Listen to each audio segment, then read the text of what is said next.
Welcome into Texans Pep Talk. How about those Houston Texans? A 40-piece offensively and a 4-piece defensively in turnovers. Here's one of them. And as a quarterback, DJ, at 6'5", 263, this is not a guy you want launching at you as a quarterback. Absolutely. I remember in training camp when we talked about what would you do if Danielle Hunter bumped into you at the club? Would you just let him walk by you? Would you tell him my bad?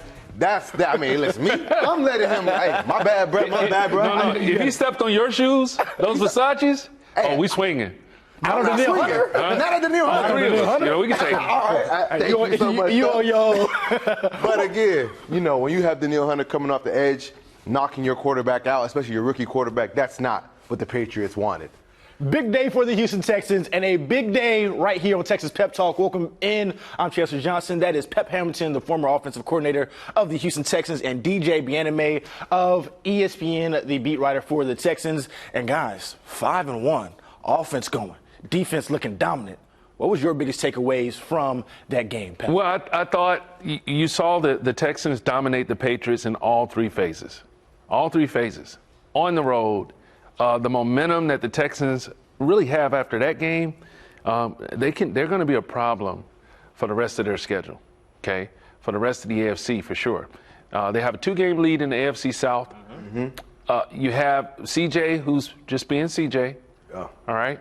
But you got the backs. They're back, right? You got Joe Mixon and Damian Pierce, and that run game that we've been talking about that can be the difference in this team being complete. It was there, and they were dominant on Sunday. Will Anderson. Remember all the hoopla that was made about the Texans giving up all that to get Will Anderson? They needed all those picks so they can go ahead and build the roster up. That man had 3 sacks and a tackle for loss and a pass breakup that went for an interception. Will Anderson, that was probably his best game of his career, hands down. And I get it, it's the Patriots. But in the NFL, if you ever put up 40 on somebody, that deserves the tip of the cap. Spoiler alert, we'll get to Will Anderson more in a bit because he is our Texans Pep Talk player of the week. But I want to go back to that running game. And we have some film, 192 yards on the ground with some big runs from both running backs, Joe Mixon and Damian Pierce. But Pep will start with the RB1. Yes, Joe Mixon, it's great to have him back. I'm sure the folks in Cincinnati, they miss him a lot. I bet you they do. All right, but what we see here, guys, is we're seeing an underfront. It's an 8-man box, all right? The run game is predicated on double teams and or angles. But in the case of this concept, the Texans, you can see there's a bunch formation. They ran what we call a wham scheme. All right, you can see the nose guard was unblocked. He was unblocked. And he's standing there and his head is on a swivel. And then wham, he's ear-holed by the tight end.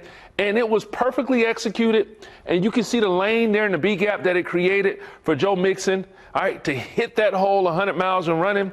All right, well-executed play, well-blocked play.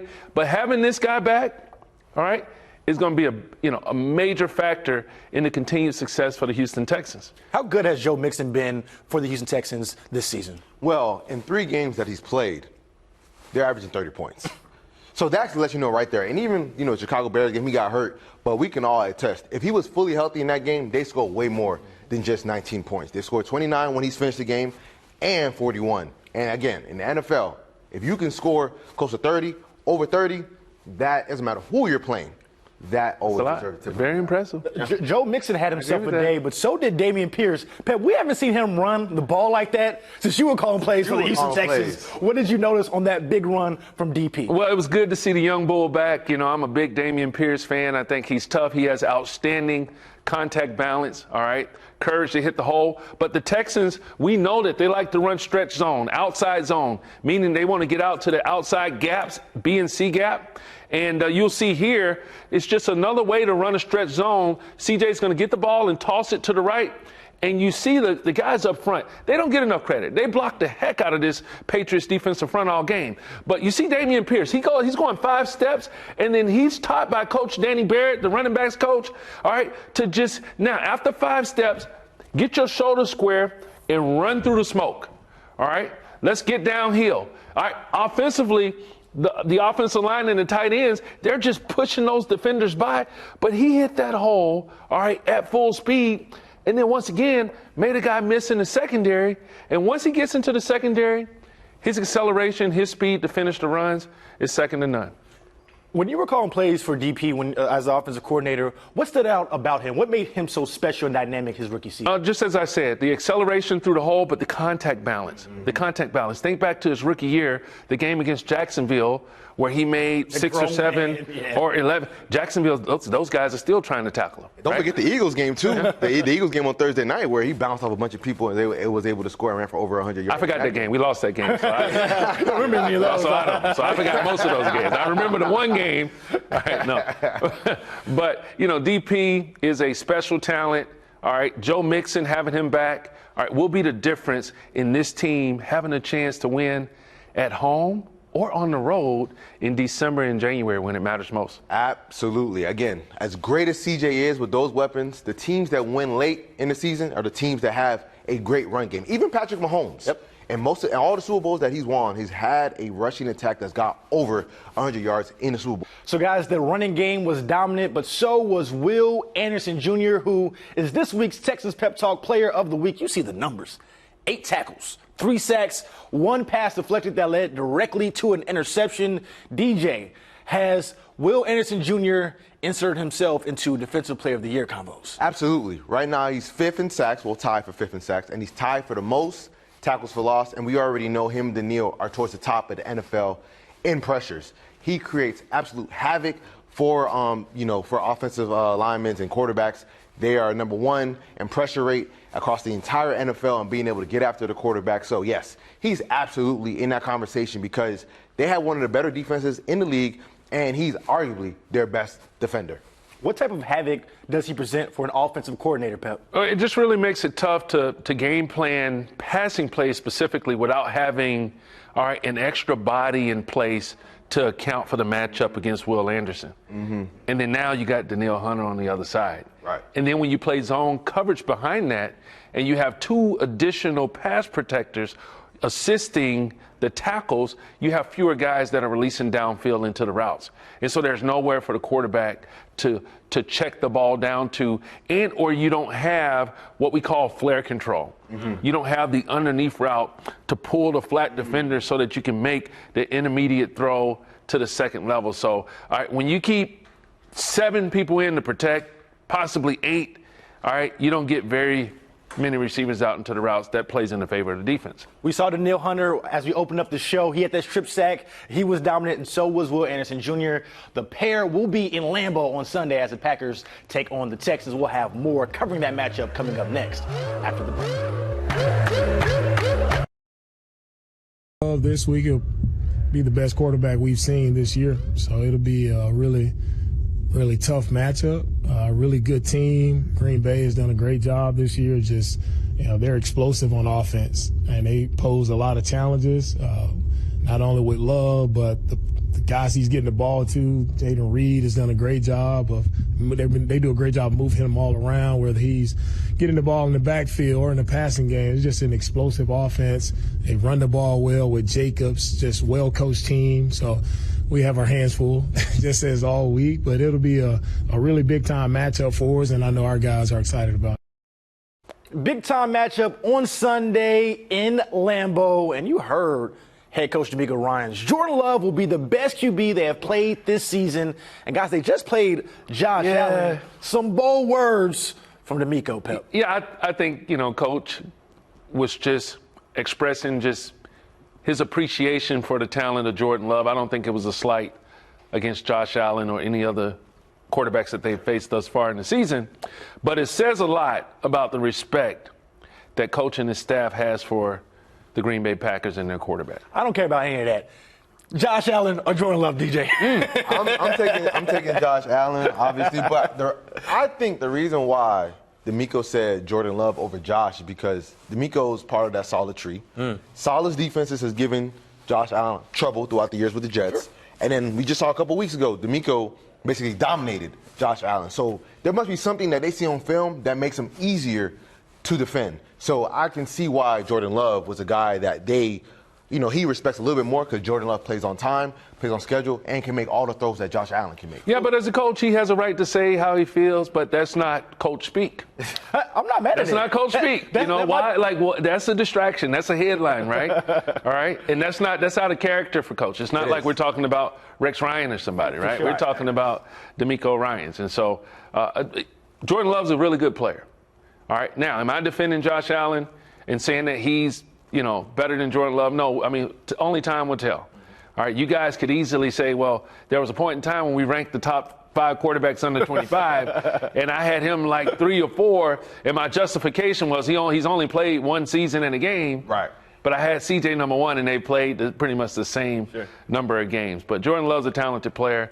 Josh Allen is a very talented player, and they're both elite. Josh is elite. Jordan is ascending. Yep. So I want to stay on that for a second now. As they go to Lambeau, of course, it's a matchup between C.J. Stroud and Jordan Love, 2 really good young QBs. How do they stack up? When you compare Stroud to Love, who would you go with? I'm going with Stroud, but Jordan Love has some really nice trick shots. He can make some crazy throws, some ill-advised throws that can still get completed. But I just like Stroud's ability to operate within chaos. There's so many plays where there's people around him and he's able to maneuver in the pocket and still fire the ball all within one motion. There was one throw against the Jacksonville Jaguars or another one against the Buffalo Bills where he's basically getting hit while he's maneuvering in the pocket and he's able to make pinpoint throws on the move to Stephon Diggs. So that I'm always go with the guy that can make those crazy type of throws while maneuvering within traffic in the pocket. Well, you sound like a fan.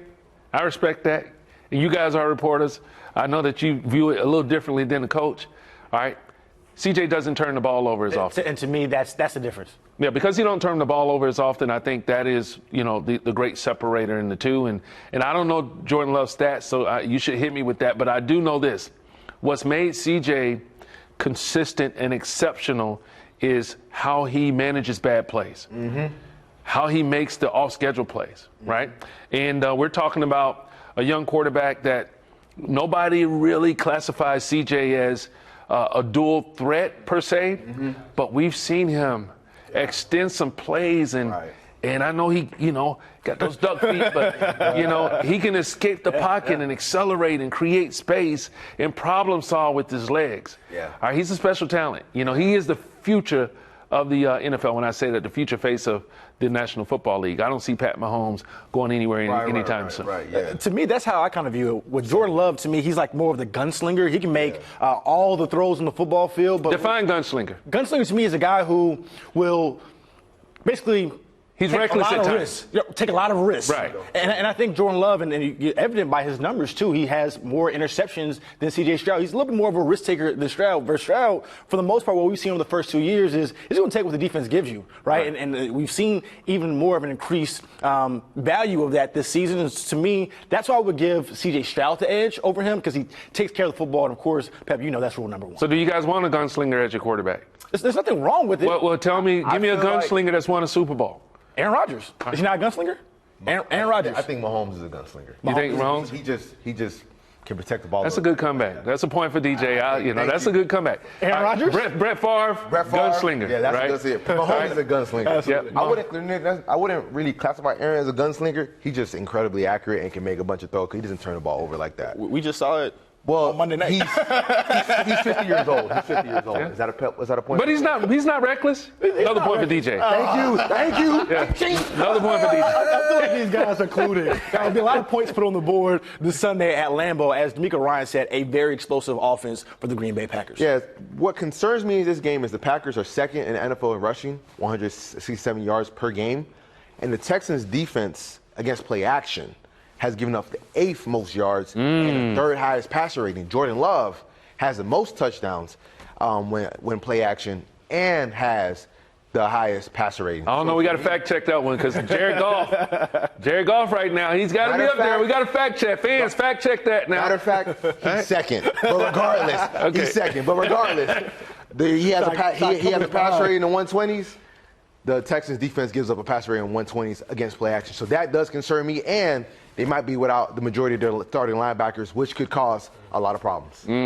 Yeah, absolutely. To me, when I look at this Green Bay Packers offense, really explosive with the number of weapons that they have. Talk about Christian Watson. When he's healthy, he's extremely dangerous. You have Romeo Doubs. Now that he's back in the lineup, he can do a lot of things. And, of course, Josh Jacobs, the big free agent signing they brought over from Las Vegas. A very dynamic offense. And the Texans defense, coming off that dominant performance, New England will have their hands full in Lambeau. We've had a segment of Texans Pep Talk where we've talked about what do you need to help a young quarterback be successful?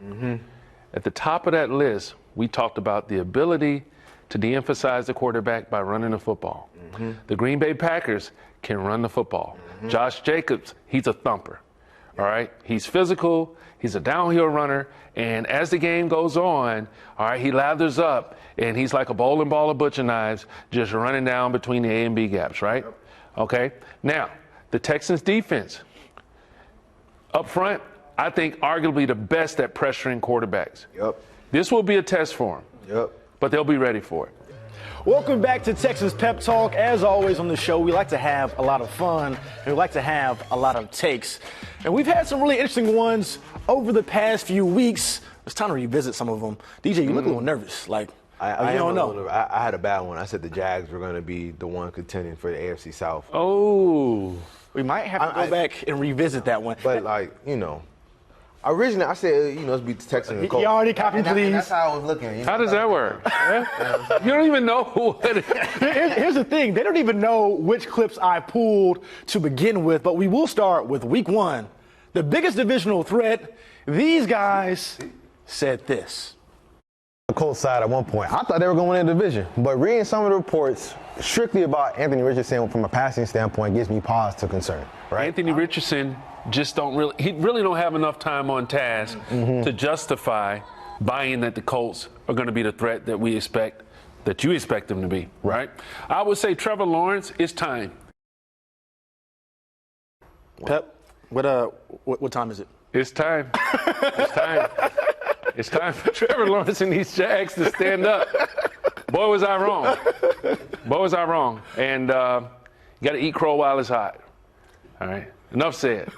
Yeah, our take wasn't necessarily wrong. It wasn't. Because we were saying we can't really buy into the Colts because of Anthony Richardson. It was fair. And he still hasn't done anything that makes us believe in Anthony Richardson. He's not even playing. Like, what are we talking about? Exactly. Joe Flacco is more of a threat to Right. be the quarterback that can beat our Texans than Anthony Richardson at this point. But the Jags are an absolute dumpster fire. If you were the OC for the Indianapolis Colts, would you just roll with Joe Flacco, at least for the time being?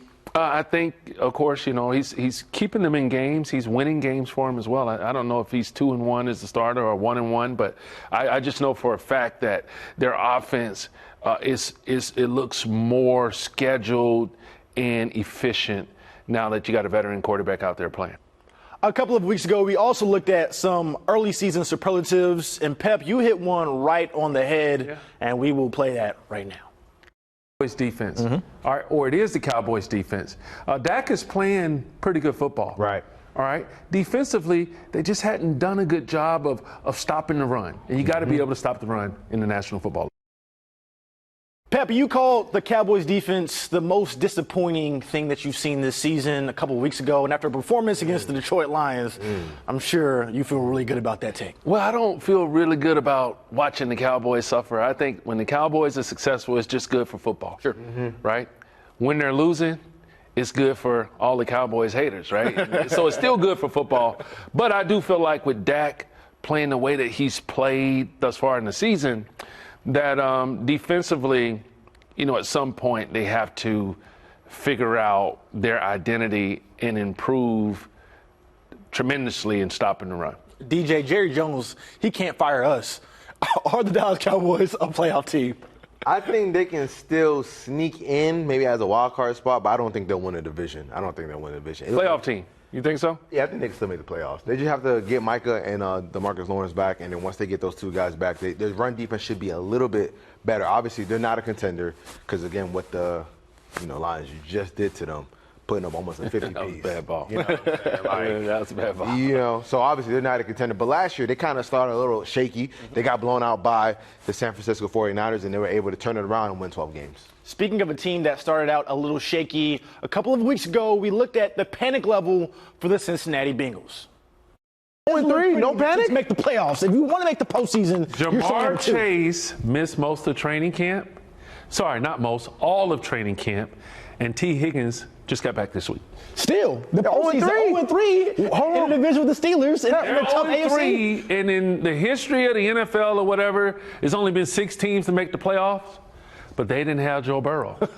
But Joe Burrow's. does Joe Burrow play defense? The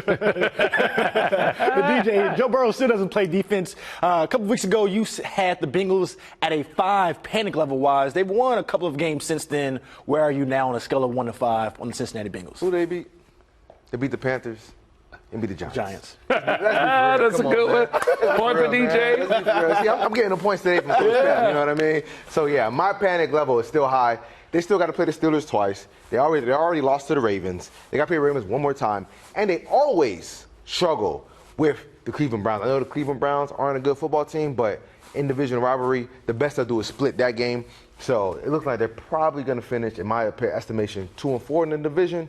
And there's no way you're making the playoffs if you finish 2-4. And Joe Burrow still doesn't play defense. Yes. Pep, you had him at a 2. Where's your concern level for them now? They've picked up a couple of games at the end of the day. Well, once again, you got Joe Burrow, all right, who's an assassin, right? Yes. Which is a fair point. All right, he's a really good quarterback. He's one of the top 5 quarterbacks in the National Football League. All right, if you're starting a franchise today, you're taking Pat Mahomes, and then now there's conversation about who's next. Joe Burrow is a part of that conversation. You got Jamar Chase, T. Higgins. Hold on, what's with the face? You can't make that face. You can't. Just hold that thought. Just starting to now find their stride, right? Jamar Chase is very much a competitor and a catalyst in that locker room. And he's still challenging them after winning games against teams that were not very good to keep working and so that they can realize their full potential. And so I would say that there's no need to panic because you have an elite quarterback. Yeah, and You had a sour look on your he face. said a lot of good stuff. The one thing I couldn't agree with was after Mahomes, Joe Burrow's in that next conversation. Who would you want to start your franchise with? I don't think he's in that next conversation. So who would it be then? I think I'll start with CJ over Joe Burrow. I think Josh Allen over Joe Burrow. I'd say Lamar Jackson. Lamar Jackson, easily Lamar Jackson he's playing right before Joe Burrow. And I even throw in Justin Herbert before Joe Burrow. So again, if I can name all those guys. You can, and none of those guys have ever led their team to the Super Bowl. So That's true. Oh. Wait. Oh, Pep, you want a point? I feel like that was more about a defensive surge in the player. Again, He's still clicking on. Since then, who's played better football, Lamar Jackson or Joe Burrow? Joe Burrow Has played better football than? has been injured. All right, Lamar Jackson is without a doubt a human joystick. He's a lot of fun to watch. Don't get me wrong. All right, but to win in the playoffs, all right, your quarterback has to win on 3rd down and in the red zone from the pocket. You just said Joe Burrow has been injured. What's that old saying about Availability is the most ability? important ability, right? Yeah, no doubt. But when he's available, all right, he led his team to a Super Bowl. He did. All those guys that you listed off, you ran off of this guy, got this guy, they haven't had the same success of Joe Burrow. You can argue, okay, well, Brock Purdy, do you take? No, but Joe Burrow, all right, who said that? I didn't say anybody said that, but he's led his team to a Super Bowl. That's right. That's okay, fair. just I'm playing devil's advocate, all right, towards myself. All right, I'll just drop the mic right quick. If those guys had their defense hold Patrick Mahomes to 3 points in the second half, hold Derek Carr to 19 points, force 3 turnovers on number 1 seed with the Tennessee Titans when they had Ryan Tannehill, Derrick Henry, et cetera, I think those guys would have possibly ended up. Well, I thought Baltimore had a pretty good defense now. They did. They did. I remember that playoff game in Baltimore now. They did, though. They had a pretty good defense. They did, though. Had the best defense in the league, as a matter of fact. They did, though. I'll give you Okay. that. I'll give you that. All right. And they beat our Texans with that pretty good defense. Point for Coach Pep. We'll call that a draw. We will go back and revisit this take. Now it's time to visit our picks of the week. Pep, you had some really interesting ones. What stood out to you heading into Week 7? Well, I think the game to watch is going to be Baltimore and Tampa.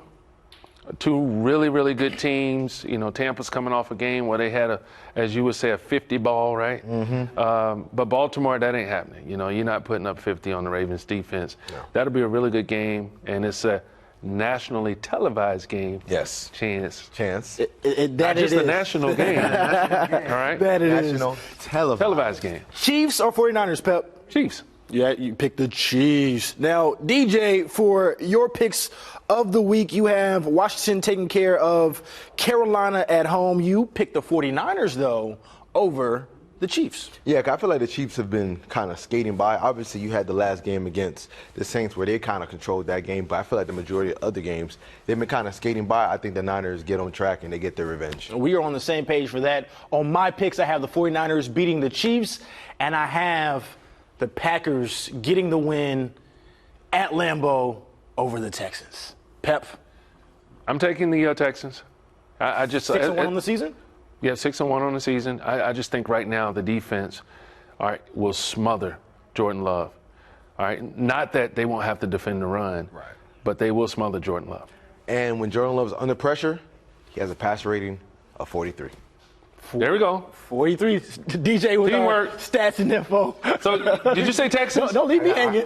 No, you picked the Green Bay Packers. I'm going to leave you hanging. That's crazy. I got the Packers. Thanks for watching Texans Pep Talk. We will see you guys next week.